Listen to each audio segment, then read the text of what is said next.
हमने तो सुना था जमीन से तेल निकलता है, मगर पहले आप ये वीडियो देखिए, जमीन से जहाज निकल रहे हैं।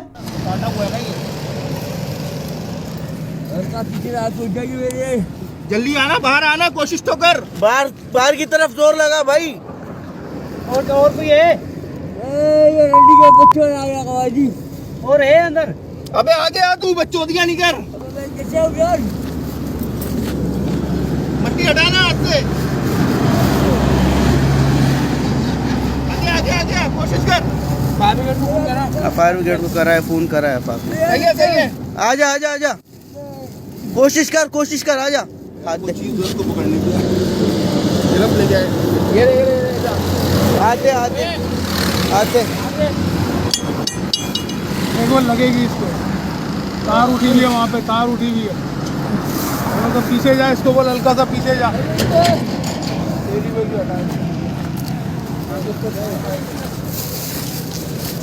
इसको पकड़ सही से पकड़। दोनों हाथ से पकड़, दोनों हाथ से।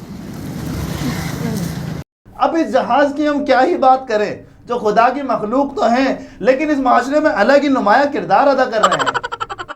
अब आप ये सोचिए कि इस जहाज पुल के नीचे गया कैसे होगा। चलो गया तो गया, लेकिन ये सोचिए इस जहाज को पुल के नीचे से निकाले कैसे। बाहर की तरफ जोर लगा भाई। क्या ये कोई बाबा का तावीज है या फिर शुभ वाली सरकार ने इस पर दम किया है, या फिर इसने जीडीए से कोड लगाकर पुल के नीचे किया है। खैर मुद्दे पर आते हैं। ये जो लोग इसे जमीन से निकाल रहे हैं, ये ना ही किसी सरकारी डिपार्टमेंट से ताल्लुक रखते हैं और ना ही किसी एनजीओ से इनका ताल्लुक है। लेकिन इन्हें कैसे पता है इतने सारे जहाज इस पुल के नीचे छुपे हुए हैं, वो भी F-16 फाइटर जेट अपनी पूरी परवाज में।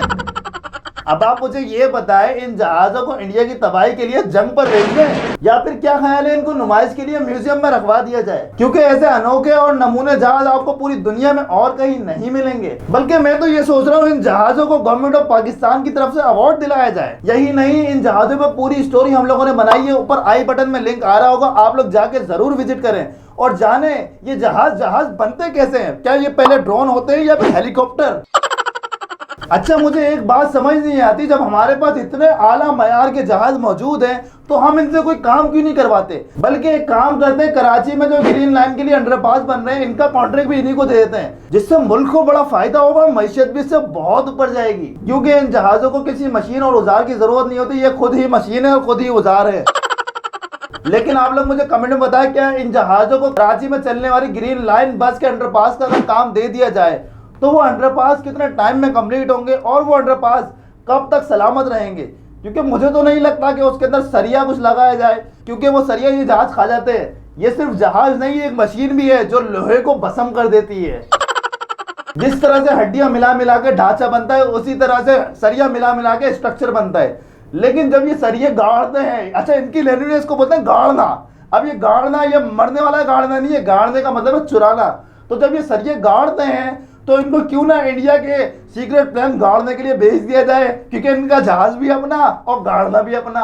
बल्कि मैं तो ये सोच रहा हूँ, ये बहुत बड़े टीचर है, गवर्नमेंट ऑफ पाकिस्तान से बात करके इनको अवार्ड दिलाया जाए, साथ ही साथ इनको स्कूल में टीचिंग के लिए सेमिनार इनके अटेंड किए जाए, जो ये अपने टीचिंग दे, क्लासेस दे बच्चों को आने वाले मुस्तकबिल के लिए।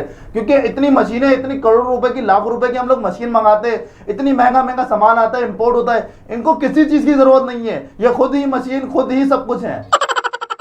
इसी के साथ अपने दोस्त और होस्ट मोहम्मद हसैन को दीजिए इजाजत, और हाँ, इस पेज को लाइक और फॉलो जरूर कर लीजिएगा, वरना मिलेंगे फिर कभी स्क्रॉल करते हुए। कमेंट में अपनी राय का इजहार जरूर कीजिएगा, क्या कभी आपका इन जहाजों से वास्ता पड़ा है। Thank you.